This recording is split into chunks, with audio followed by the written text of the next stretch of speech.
प्रिय विद्यार्थियों, आप कैसे हो।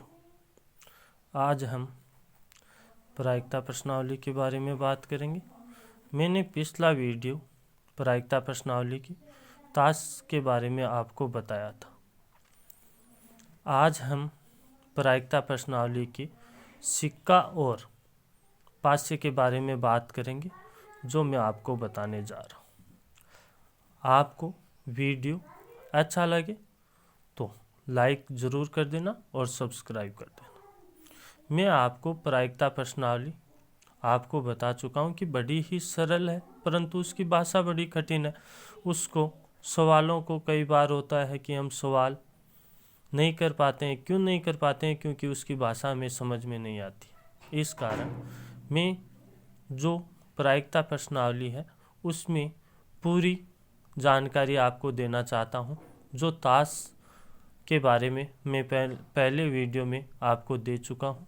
अब सिक्का और पास्य के बारे में बताना चाहता हूँ। सिक्का है, सिक्के को एक बार उछालने पर, अगर सिक्के को एक बार उछाला जाता है, एक बार उछाला जाता है,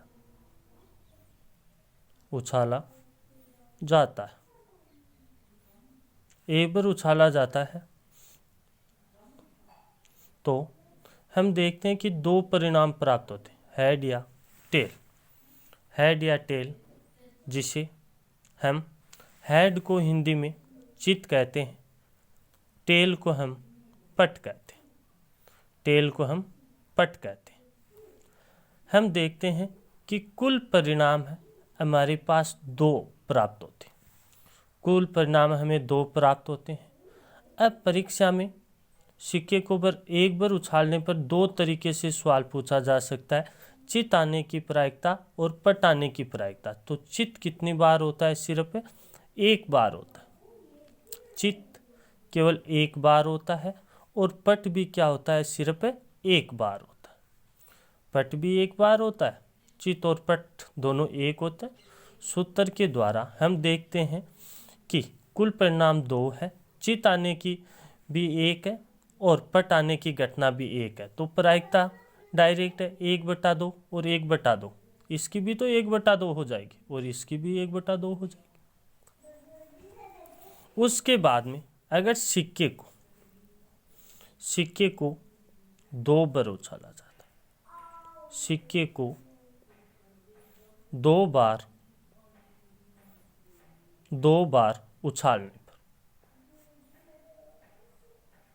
उछालने पर अगर सिक्के को दो बार उछाला जाता है तो उसमें कुल 4 परिणाम प्राप्त होते हैं। Head tail, tail head, tail tail. कुल परिणाम 4 है। इसे हमें परीक्षा में हमें 7 प्रकार से पूछा जा सकता है। 7 प्रकार कौन कौन से हैं, जो मैं आपको बताने जा रहा हूँ। पहला प्रकार है केवल चित्त की बात करें, केवल चित्त। दूसरा केवल पट हो।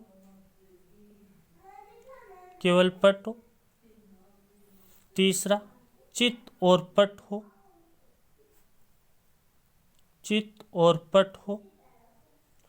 उसके बाद में चौथा तरीका है हमारे पास कम से कम एक चित्त हो, कम से कम एक चित्त, कम से कम एक पट, कम से कम एक पट,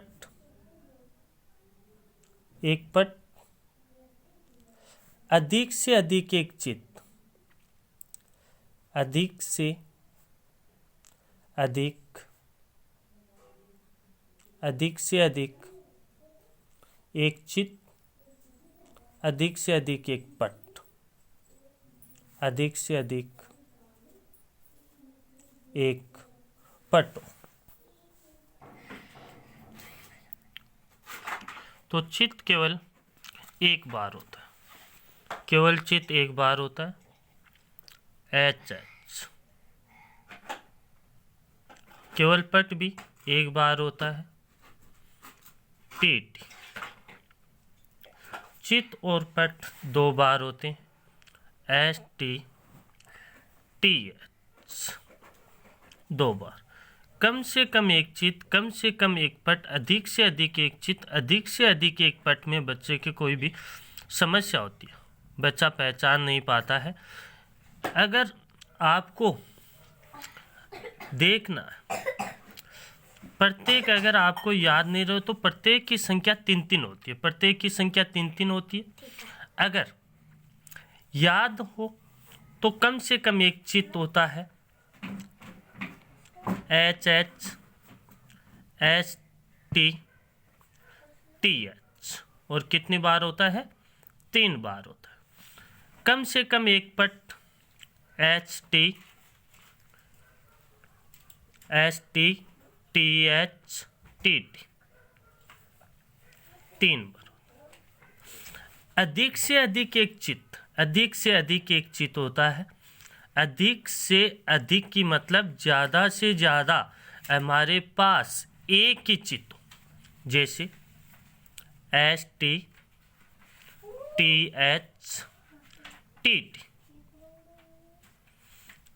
उसमें भी संख्या 3 होती है।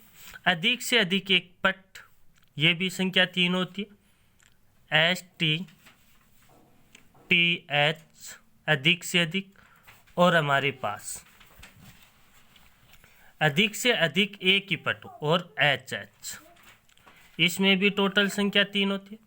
अगर हम प्रायिकता देखें तो इसकी प्रायिकता 1/4 हो जाएगी, इसकी भी 1/4 हो जाएगी, इसकी 2/4 हो जाएगी, और उसका सरलतम रूप 1/2 हो जाएगा, और ये तीनों की 3/4 हो जाएगा।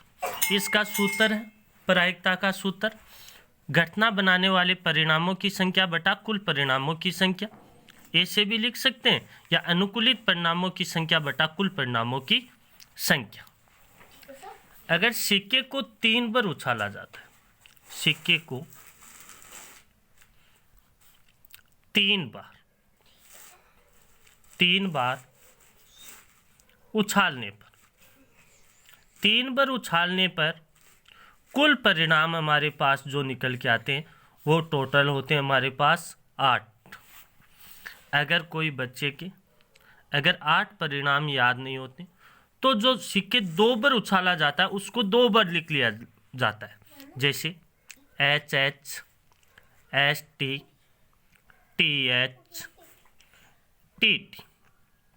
एक बार और लिख दिया जाता है H H S T T H T T. एक के सब के आगे एस लगा दिया जाता है, 4 के 2 बार लिखा गया, उसमें एक के आगे एस लगा दिया जाता है, एक के आगे टी लगा दिया जाता है, और ये हमें कुल परिणाम निकल के 8 प्राप्त होते हैं। कुल परिणाम हमारे पास 8। अब इसमें सवाल कितने प्रकार से पूछा जा सकता है? इसमें सवाल आपको 4 तरीके से पूछा जा सकता है। केवल चित्त एक बार होता है एच एच एच, एक, और प्रायिकता हो जाती है 1/8। केवल पट भी एक बार होता है टी टी टी, उनकी संख्या भी 1 होती है, और परिणाम निकल के आ जाते हैं 1/8। उसके बाद में चित्त और पट 6 बार होते हैं। चित्त और पट 6 बार होते हैं, 6 बार होते हैं चित्त और पट। जो मैं आपको सीधा ही बता देता हूँ कि एच एच केवल चित्त और केवल पट को छोड़ के बाकी के 6 परिणाम हैं वो चित्त और पट में शामिल किए जाते हैं। कुल परिणाम 6 होते हैं, और उसकी प्रायिकता हो जाती है 6/8, और उसका सरलतम रूप हो जाता है 3/4। एक तरीके से और पूछा जाता है एकांतर चित्त और पट। एकांतर चितौरपट। एकांतर चितौरपट इसमें दो प्रकारों से होते हैं। एकांतर चितौरपट दो होते हैं जो होते हैं, एक है STH और एक है THT, कुल दो होते हैं। उसके बाद उसकी प्रायिकता हो जाती है 2/8 और परिणाम निकल के आते हैं 1/4। ये सिक्के की बात है। सिक्के को एक बार उछालने पर, 2 बार उछालने पर, 3 बार उछालने पर जो परिणाम, ये हमारे पास जितनी जानकारी हमारे पास होगी तो सिक्के के बारे में कोई भी सवाल हमारा गलत नहीं होगा। हमें कुछ नहीं करना है, सिक्के के बारे में, तीनों सिक्कों के बारे में हमें जानकारी होनी चाहिए। उसके बाद में केवल प्रायिकता का सूत्र याद होना चाहिए, और प्रायिकता का सूत्र याद है तो उसमें से कोई भी सवाल गलत नहीं जाएगा और न ही उससे ज़्यादा कोई 10th कक्षा में पूछा जाता है। अब बच्चों सिर्फ मेरा एक काम कर देना, मेरे वीडियो को लाइक और सब्सक्राइब जरूर करना और अधिक से अधिक ज़्यादा शेयर भी करना ताकि प्रत्येक बच्चा देख सके।